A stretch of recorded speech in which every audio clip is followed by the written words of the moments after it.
જય માતાજી, જય શ્રી રામ બધાને નવા મિની બ્લોગમાં તમારું હાર્દિક સ્વાગત છે। અને આપણે જાય છીએ અત્યારે ઈગલ, એ પણ ધ્રુવિક ભેગા સાબલપુર ચોકડી આગળ આવ્યું હોય ત્યાં।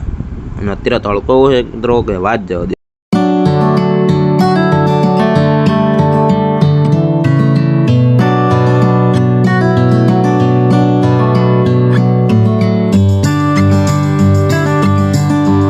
મિત્રો મેં ધ્રુવિકે તો દર્શન કરી લીધા છે, તમે પણ તો દર્શન કરી લો, કારણ કે અંદરથી તો ફોન લઈ જવાની મને હતી, બહારથી દર્શન કરી લ્યો।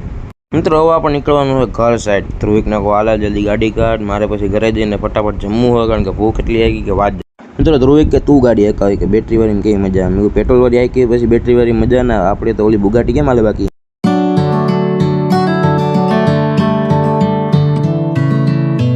મિત્રો આપણે ગણપતિ દાદાના દર્શન કરીને ઘરે આવી ગયા હતા, નાસ્તો ફ્રેશ થઈ ગયા છે, નાસ્તો કરી લીધો ને આપણે આવી ગયા વિશ્વજીતના ઘરે। એ ત્યાં ચોપડા બોપડા એમનો વેર વિકેર મૂકીને હોઈ ગયો। અને તમને આ મિની બ્લોગ ગમે તો લાઈક શેર સબસ્ક્રાઈબ કરવાનું ભૂલતા નહીં। મળીએ બીજા મિની બ્લોગમાં, તમારી બધાને જય માતાજી, જય શ્રી રામ।